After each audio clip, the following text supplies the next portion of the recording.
talking about the Missile Technology Control Regime, which is the MTCR for short.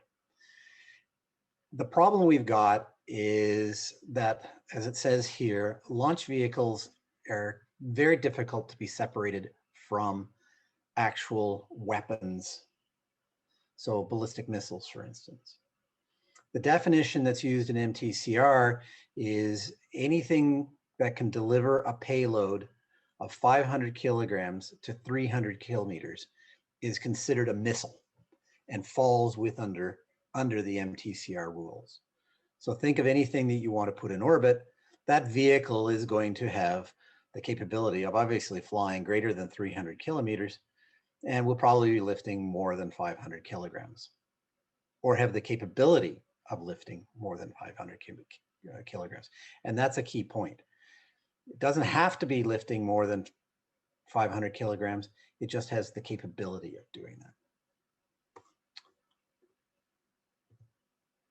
So the MTCR is broken down into two categories. The first one is more launch oriented, and that's the complete delivery systems or equipment that are built into complete delivery systems.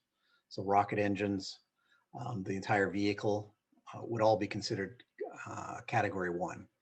And category one really identifies what the, it really puts great restrictions on what you can use and what you can do. Category two, on the other hand, has a number of different items that are within the category two, and you have more flexibility with this, but you're still under MTCR regulations. So if you wanted to build and put a computer from the States that is capable of going into a ballistic missile, or is even hardened to go into a ballistic missile, then it's considered under MTCR Cat 2. So you can see this list is very long, and it can encompass an awful lot of equipment that individuals, Canadians, may want to build into their satellites, their launch vehicles, may want to use it for something completely different than and outside of these capabilities. But the very fact that they live in the category two then says how that equipment can get used. So let's take a look at Brazil. They were one of the ones that have a TSA agreement. And why does Brazil want to be part of the space industry? What are their goals? Well, basically, and this is directly out of a press release from Brazil, Brazil wants to get a piece of the $300 billion a year space industry, and specifically the launch business. They're trying to build out or resurrect a site in the northeast part of Brazil, Alcantara. It was used for their space industry, and now they're trying to convert that into a commercial site. So they're trying to get into this space industry, into this space race, and they see a TSA as being a big part of that. The United Kingdom, they're a little bit more expressive in what they're trying to accomplish. So basically, again, it's all about growth. They see economic benefits directly to their country coming from the space industry. So they want, as it says here, they want part of the space sector, and they want 10% of that by 2030. Huge goals. They want to deliver commercial benefit to the UK. And then they're going to follow up with all the regulatory responsibilities and the technology pieces.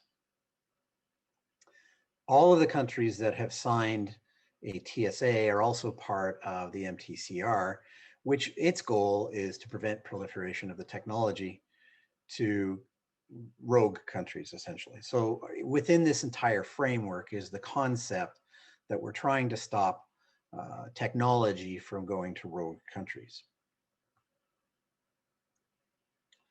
When the TSA with the UK and the United States was signed, Karen Pierce, who was the UK ambassador, basically said, this marks an exciting new area for space collaboration.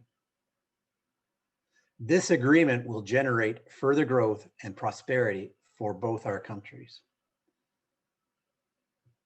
The UK's already awarded 40 million pounds to establish various spaceports. And then the spaceports are trickling down into other elements of the economy as well. So this isn't just about launch. It seems to be, everything tends to lean towards launch, but it's always about the spin-offs that the launch generates and the commercial capabilities. But at the heart of a TSA is the desire, the need to grow commercially in each of the countries that have signed the TSA. New Zealand's, what are their goals? Well, Rocket Lab's the obvious spin-off of the TSA.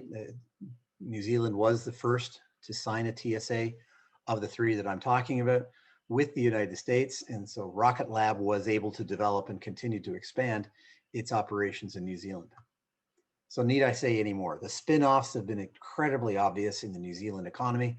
They are now as from a launch capability, New Zealand is in the forefront and will continue to be because they've got literally about a 2-year, maybe 3-year head start on the whole concept of being a launch country.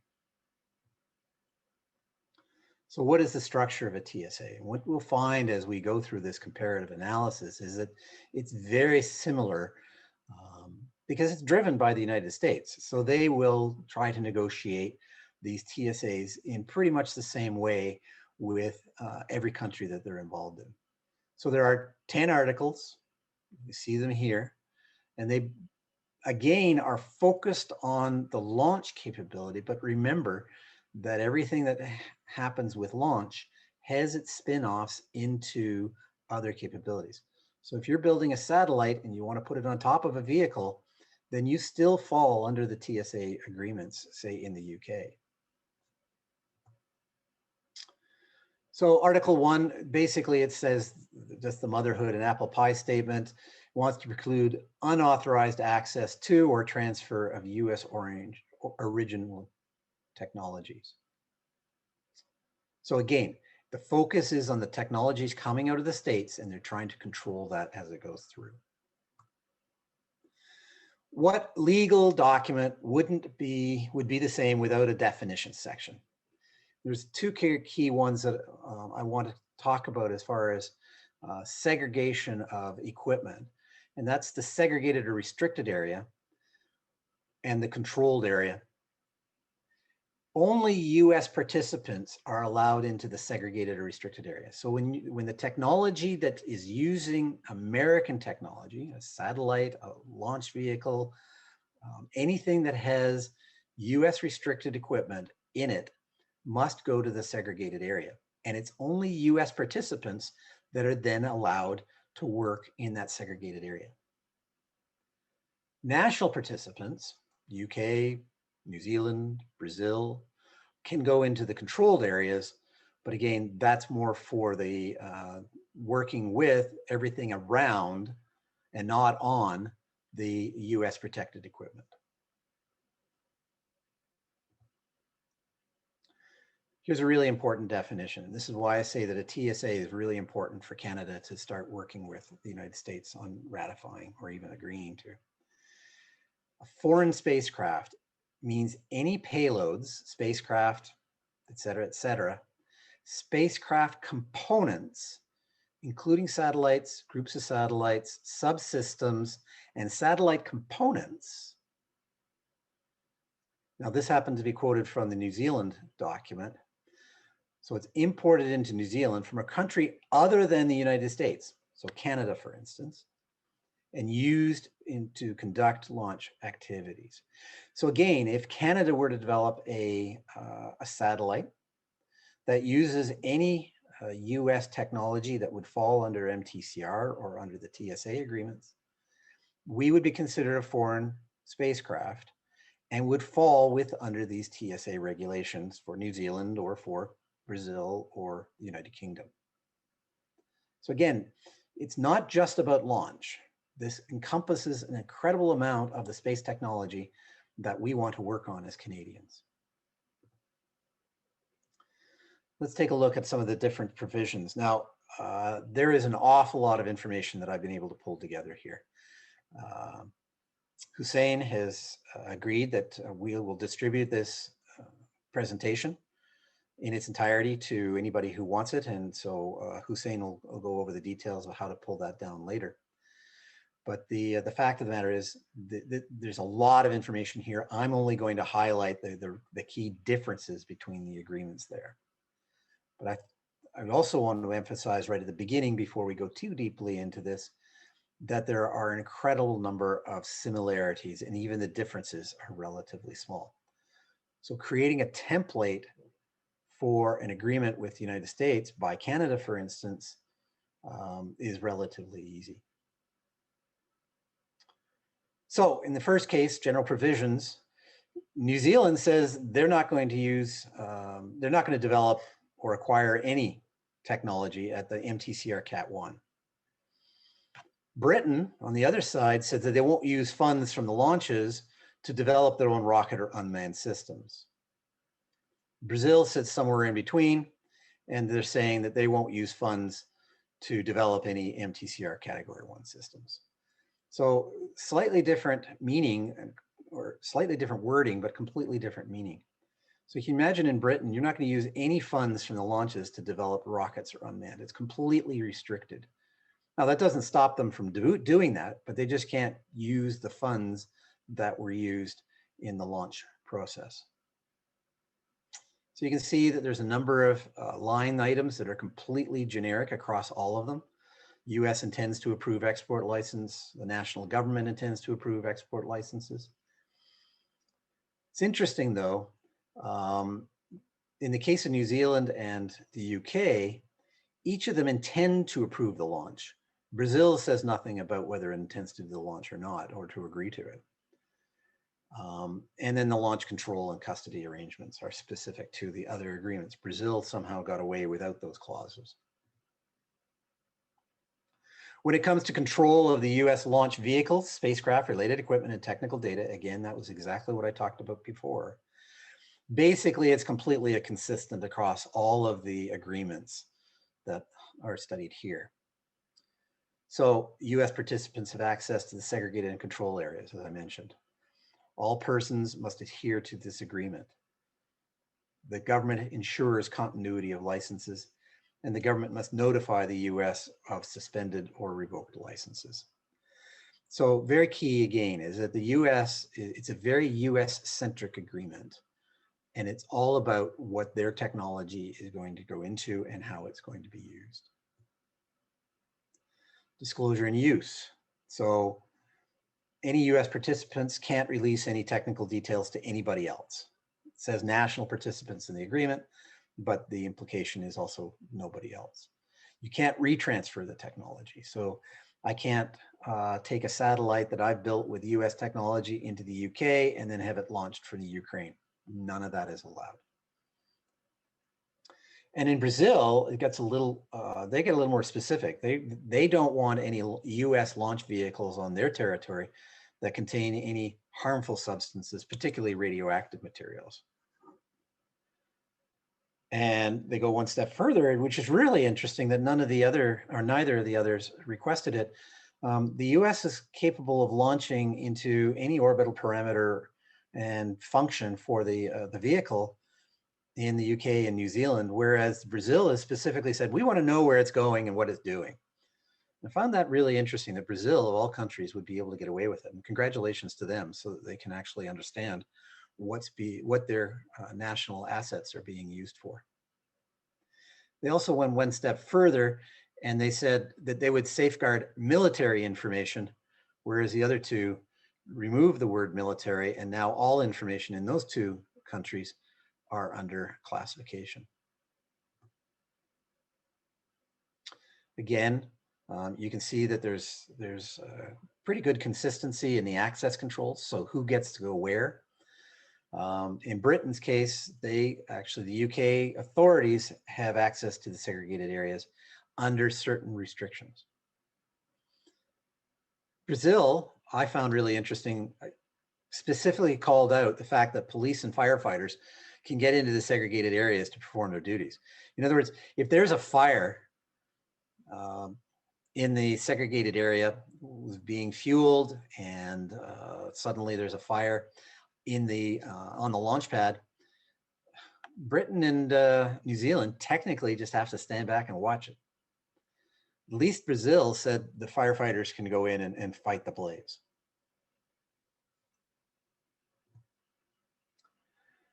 Again, processing procedures. How does the actual vehicle and the equipment on the vehicle get handled? And there are lots of details around there. Again, sealed packages arrive, and who gets to open it, who doesn't. Basically consistent across all of the various countries. One key distinction, though, again, Brazil says that it will use all procedures following a normal launch, whereas the other two countries talk about post-launch procedures and have more details into those post-launch procedures than Brazil does.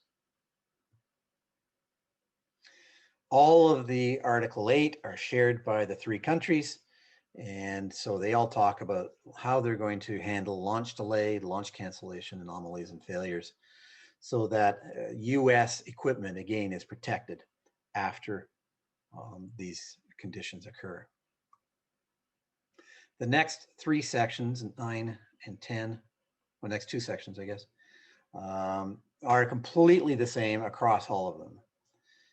Implementation, once it's signed and ratified by the various parties, Parliament in the UK, Brazilian government, once those are satisfied, then the agreement comes into effect, and disputes are resolved through normal diplomatic channels. In the last case, it just basically talks about that it can be amended and or terminated, but it just has to be done in writing with each of the country, by each of the countries, or by one of the countries in the case of termination. But it takes 1 year to get out from underneath the entire agreement. Where's Canada on this? We don't have a TSA. I've talked to people in the States and people here in Canada in the know, and they say that initial work has been done, but it's been some time since that work took place, and there's been no real emphasis on it recently at all. So Canada, what do we really, why do we need to be part of this? What we're talking about is Canada and Canadian companies want to be part of the new space race. We heard just recently Transport Canada state that Canada does want to be a launch nation. And to be a launch nation, we have to be part of the TSA if we're going to use any technology that comes out of the United States, which is very likely. I mean, the United States has such great technology.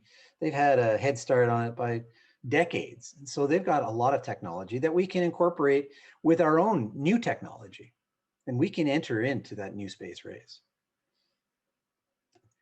Canadian companies want to leverage US technology, so they want to be able to build satellites with components from the United States. So we need to be part of a Canadian, there needs to be a Canadian Safe Technology Services Safeguards Agreement with the US. And as I mentioned, as you noticed in the comparative study, there's a lot more that's consistent across each of the jurisdictions that I've looked at.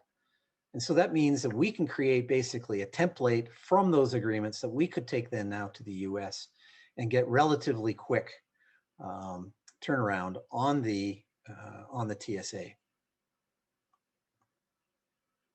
So what's next?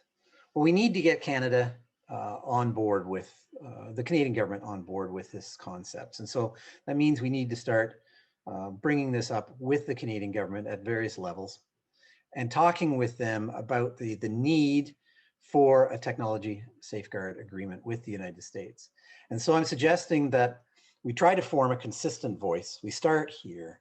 And if anybody's interested, I will be lobbying over the next while various aspects of the Canadian government to get a TSA in place, because it's important for my business. But most importantly, it's good for Canadian businesses who want to be in the space sector. And so this isn't about C6 launch. This is about what Canada needs to do in order to become and join that new space race. So send an email off to me. There's the email. Please put TSA and only TSA in the subject line so that we can, I can sort through that, and then I'll determine what the next steps are as a collective.